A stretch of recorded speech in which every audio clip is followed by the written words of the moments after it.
창세기 4장. 아담이 자기 아내 하와와 동침하니 아내가 임신하여 가인을 낳았다. 하와가 말하였다. 주님의 도우심으로 내가 남자아이를 얻었다. 하와는 또 가인의 아우 아벨을 낳았다. 아벨은 양을 치는 목자가 되고 가인은 밭을 가는 농부가 되었다. 세월이 지난 뒤에 가인은 땅에서 거둔 곡식을 주님께 제물로 바치고 아벨은 양떼 가운데서 맏배에 기름기를 바쳤다. 주님께서 아벨과 그가 바친 제물은 반기셨으나 가인과 그가 바친 제물은 반기지 않으셨다. 그래서 가인은 몹시 화가 나서 얼굴빛이 달라졌다. 주님께서 가인에게 말씀하셨다. 어찌하여 내가 화를 내느냐? 얼굴빛이 달라지는 까닭이 무엇이냐? 내가 올바른 일을 하였다면 어찌하여 얼굴빛이 달라지느냐? 내가 올바르지 못한 일을 하였으니 죄가 너의 문에 도사리고 앉아서 너를 지배하려고 든다. 너는 그 죄를 잘 다스려야 한다. 가인이 아우 아벨에게 말하였다. 우리 들로 나가자. 그들이 들에 있을 때에 가인이 그의 아우 아벨을 쳐 죽였다. 주님께서 가인에게 물으셨다. 너의 아우 아벨이 어디에 있느냐? 그가 대답하였다. 모릅니다. 제가 아우를 지키는 사람입니까? 주님께서 말씀하셨다. 내가 무슨 일을 저질렀느냐? 너의 아우의 피가 땅에서 나에게 울부짖는다. 이제 내가 땅에서 저주를 받을 것이다. 땅이 그 입을 벌려서 너의 아우의 피를 너의 손에서 받아 마셨다. 내가 밭을 갈아도 땅이 이제는 너에게 효력을 더 나타내지 않을 것이다.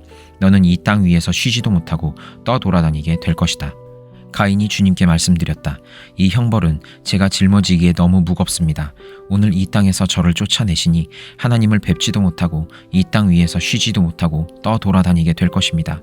그렇게 되면 저를 만나는 사람마다 저를 죽이려고 할 것입니다. 주님께서 그에게 말씀하셨다. 그렇지 않다. 가인을 죽이는 자는 7 갑절로 벌을 받을 것이다. 주님께서는 가인에게 표를 찍어주셔서 어느 누가 그를 만나더라도 그를 죽이지 못하게 하셨다. 가인은 주님 앞을 떠나서 에덴의 동쪽 놋 땅에서 살았다. 가인이 자기 아내와 동침하니 아내가 임신하여 에녹을 낳았다. 그때 가인은 도시를 세우고 그 도시를 자기 아들의 이름을 따서 에녹이라고 하였다. 에녹은 이랏을 낳고 이랏은 무후야엘을 낳고 무후야엘은 무드사엘을 낳고 무드사엘은 라멕을 낳았다. 라멕은 2 아내와 함께 살았다. 한 아내의 이름은 아다이고 또 한 아내의 이름은 실라이다. 아다는 야발을 낳았는데 그는 장막을 치고 살면서 집 짐승을 치는 사람의 조상이 되었다. 그의 아우의 이름은 유발인데 유발은 수금을 타고 퉁소를 부는 모든 사람의 조상이 되었다. 또한 실라는 두발가인이라는 아이를 낳았다. 그는 굴이나 쇠를 가지고 온갖 기구를 만드는 사람이다. 두발가인에게는 나아마라고 하는 누이가 있었다. 라멕이 자기 아내들에게 말하였다. 아다와 실라는 내 말을 들어라. 라멕의 아내들은 내가 말할 때에 귀를 기울여라. 나에게 상처를 입힌 남자를 내가 죽였다. 나를 상하게 한 젊은 남자를 내가 죽였다.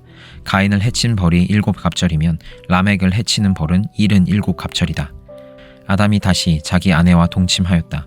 마침내 그의 아내가 아들을 낳고 말하였다. 하나님이 가인에게 죽은 아벨 대신에 다른 씨를 나에게 허락하셨구나. 그의 아내는 아이의 이름을 셋이라고 하였다. 셋도 아들을 낳고 아이의 이름을 에노스라고 하였다. 그때 비로소 사람들이 주님의 이름을 불러 예배하기 시작하였다. 마태복음 4장. 그 즈음에 예수께서 성령에 이끌려 광야로 가셔서 악마에게 시험을 받으셨다. 예수께서 밤낮 40일을 금식하시니 시장하셨다. 그런데 시험하는 자가 와서 예수께 말하였다. 내가 하나님의 아들이거든 이 돌들에게 빵이 되라고 말해보아라. 예수께서 대답하셨다. 성경에 기록하기를 사람이 빵으로만 살 것이 아니라 하나님의 입에서 나오는 모든 말씀으로 살 것이다 하였다. 그때 악마는 예수를 그 거룩한 도성으로 데리고 가서 성전 꼭대기에 세우고 말하였다. 내가 하나님의 아들이거든 여기에서 뛰어내려 보아라. 성경에 기록하기를 하나님이 너를 위하여 자기 천사들에게 명하실 것이다. 그리고 그들이 손으로 너를 떠받쳐서 너의 발이 돌에 부딪히지 않게 할 것이다 하였다. 예수께서 악마에게 말씀하셨다. 또 성경에 기록하기를 주 너의 하나님을 시험하지 말아라 하였다. 또다시 악마는 예수를 매우 높은 산으로 데리고 가서 세상의 모든 나라와 그 영광을 보여주고 말하였다. 내가 나에게 엎드려서 절을 하면 이 모든 것을 내게 주겠다. 그때 예수께서 그에게 말씀하셨다. 사탄아 물러가라. 성경에 기록하기를 주 너의 하나님께 경배하고 그분만을 섬겨라 하였다. 이때에 악마는 떠나가고 천사들이 와서 예수께 시중을 들었다. 예수께서 요한이 잡혔다고 하는 말을 들으시고 갈릴리로 돌아가셨다. 그리고 그는 나사렛을 떠나 스불론과 납달리 지역 바닷가에 있는 가버나움으로 가서 사셨다. 이것은 예언자 이사야를 시켜서 하신 말씀을 이루려는 것이었다. 스불론과 납달리 땅, 요단강 건너편, 바다로 가는 길목, 이방 사람들의 갈릴리, 어둠에 앉아있는 백성이 큰 빛을 보았고 그늘진 죽음의 땅에 앉은 사람들에게 빛이 비치었다. 그때부터 예수께서는 회개하여라, 하늘나라가 가까이 왔다 하고 선포하기 시작하셨다.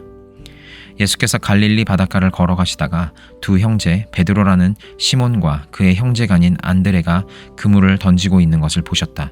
그들은 어부였다. 예수께서 그들에게 말씀하셨다. 나를 따라오너라.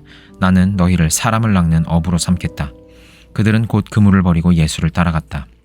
거기에서 조금 더 가시다가 예수께서 다른 두 형제 곧 세베대의 아들 야고보와 그의 동생 요한을 보셨다. 그들은 아버지 세베대와 함께 배에서 그물을 깁고 있었다. 예수께서 그들을 부르셨다. 그들은 곧 배와 자기들의 아버지를 놓아두고 예수를 따라갔다.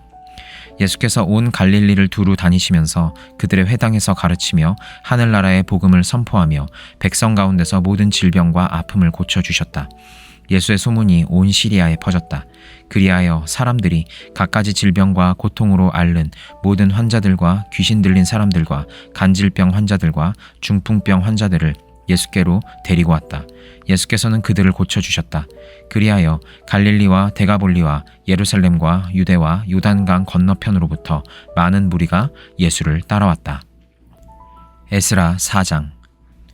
유다와 베냐민의 대적은 사로잡혀 갔다가 돌아온 사람들이 주 이스라엘의 하나님의 성전을 짓고 있다는 말을 듣고서 스룹바벨과 각 가문의 우두머리들에게 와서 말하였다.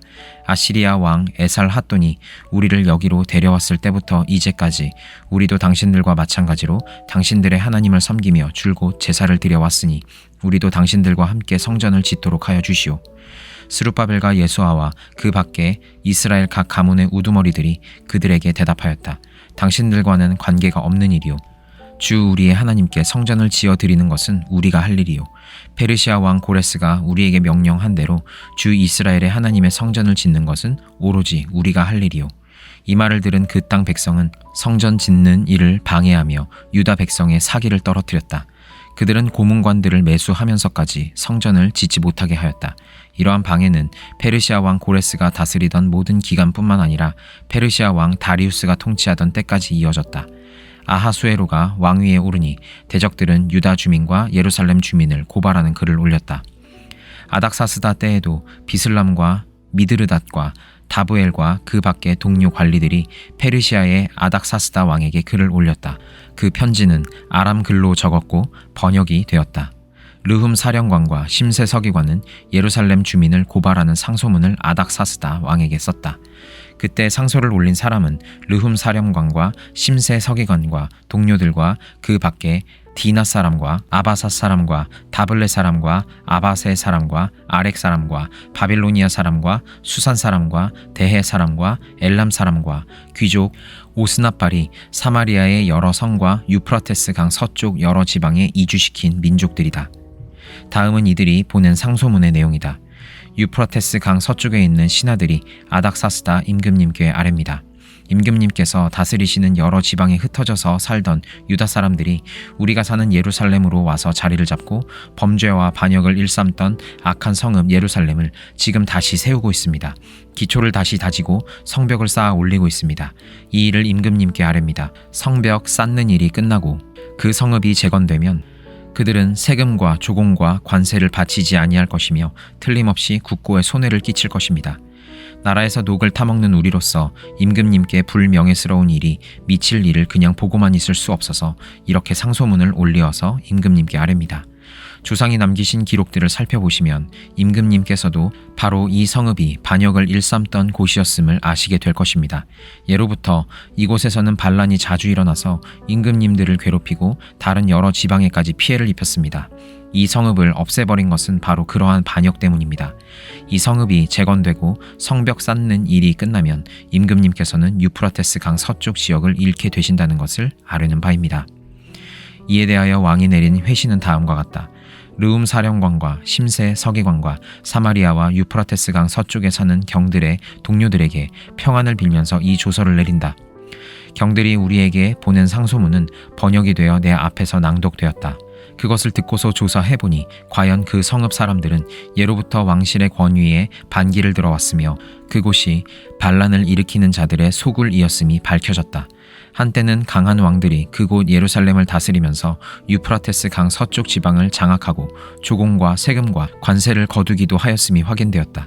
그러므로 경들은 그들에게 명령을 내려서 이를 중단시켜라. 다음에 내가 다시 명령을 내릴 때까지 그들이 성읍을 재건하지 못하도록 하여라. 이 일에 착오가 없도록 유의하여 왕실이 화를 입거나 손해를 보는 일이 없도록 하여라.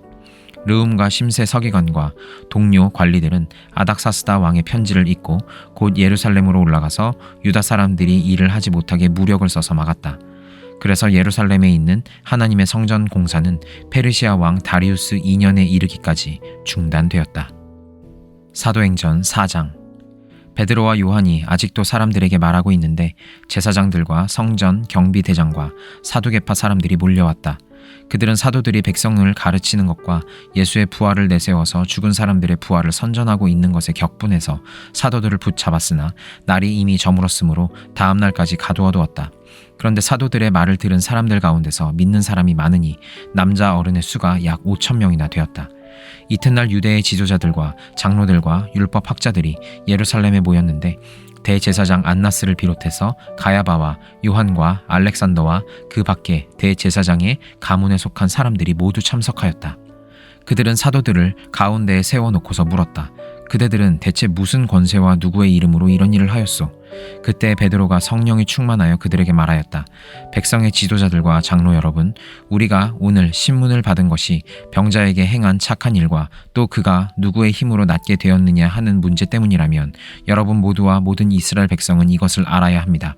이 사람이 성한 몸으로 여러분 앞에 서게 된 것은 여러분이 십자가에 못 박아 죽였으나 하나님이 죽은 사람들 가운데서 살리신 나사렛 예수 그리스도의 이름을 힘입어서 된 것입니다. 이 예수는 너희들 집 짓는 사람들에게는 버림받은 돌이지만 집 모퉁이의 머릿돌이 되신 분입니다. 이 예수 밖에는 다른 아무에게도 구원은 없습니다.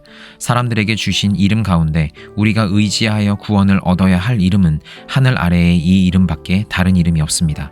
그들은 베드로와 요한이 본래 배운 것이 없는 보잘것없는 사람인 줄 알았는데 이렇게 담대하게 말하는 것을 보고 놀랐다. 그리고 그들은 그 두 사람이 예수와 함께 다녔다는 사실을 알았지만 병 고침을 받은 사람이 그들 곁에 서 있는 것을 보고는 아무 트집도 잡을 수 없었다. 그래서 그들은 그 두 사람에게 명령하여 의회에서 나가게 한 뒤에 서로 의논하면서 말하였다. 이 사람들을 어떻게 하면 좋겠습니까? 그들로 말미암아 기적이 일어났다는 사실은 예루살렘에 사는 모든 사람이 다 알고 있고 우리도 이것을 부인할 수 없습니다. 다만 이 소문이 사람들에게 더 퍼지지 못하게 앞으로는 이 이름으로 아무에게도 말하지 말라고 그들에게 엄중히 경고합시다. 그런 다음에 그들은 그 두 사람을 불러서 절대로 예수의 이름으로 말하지도 말고 가르치지도 말라고 명령하였다. 그때 베드로와 요한은 대답하였다. 하나님의 말씀을 듣는 것보다 당신들의 말을 듣는 것이 하나님 보시기에 옳은 일인가를 판단해 보십시오. 우리는 보고 들은 것을 말하지 않을 수 없습니다. 백성이 모두 그 일어난 일로 하나님께 영광을 돌리고 있으므로 그들은 사도들을 처벌할 방도가 없어서 다시 위헌만 하고서 놓아보냈다. 이 기적으로 병이 나은 이는 40살이 넘은 사람이다. 베드로와 요한은 풀려나는 길로 동료들에게 가서 대제사장들과 장로들이 한 말을 낱낱이 일렀다. 동료들은 이 말을 듣고서 다 같이 하나님께 부르짖어 아뢰었다. 하늘과 땅과 바다와 그 안에 있는 모든 것을 지으신 주님, 주님께서는 주님의 종인 우리의 조상 다윗의 입을 빌어서 성령으로 이렇게 말씀하셨습니다. 어찌하여 이방 민족이 날뛰며 뭇 백성이 헛된 일을 꾀하였는가? 세상 임금님들이 들고 일어나고 통치자들이 함께 모여서 주님과 그의 메시아에게 대적하였다. 사실 헤롯과 본디오 빌라도가 이방 사람들과 이스라엘 백성과 한패가 되어 이 성에 모여서 주님께 기름 부으신 거룩한 종 예수를 대적하여 주님의 권능과 뜻으로 미리 정하여 두신 일들을 모두 행하였습니다. 주님, 이제 그들의 위협을 내려다보시고 주님의 종들이 참으로 담대하게 주님의 말씀을 말할 수 있게 해주십시오. 그리고 주님께서 능력의 손을 뻗치시어 병을 낫게 해주시고 주님의 거룩한 종 예수의 이름으로 표징과 놀라운 일들이 일어나게 해주십시오. 그들이 기도를 마치니 그들이 모여있는 곳이 흔들리고 그들은 모두 성령으로 충만해서 하나님의 말씀을 담대히 말하게 되었다. 많은 신도가 다 한 마음과 한 뜻이 되어서 아무도 자기 소유를 자기 것이라고 하지 않고 모든 것을 공동으로 사용하였다. 사도들은 큰 능력으로 주 예수의 부활을 증언하였고 사람들은 모두 큰 은혜를 받았다. 그들 가운데는 가난한 사람이 한 사람도 없었다. 땅이나 집을 가진 사람들은 그것을 팔아서 그 판 돈을 가져다가 사도들의 발 앞에 놓았고 사도들은 각 사람에게 필요에 따라 나누어 주었다. 키프로스 태생으로 레위 사람이요 사도들에게서 바나바 곧 위로의 아들이라는 뜻의 별명을 받은 요셉이 자기가 가지고 있는 밭을 팔아서 그 돈을 가져다가 사도들의 발 앞에 놓았다.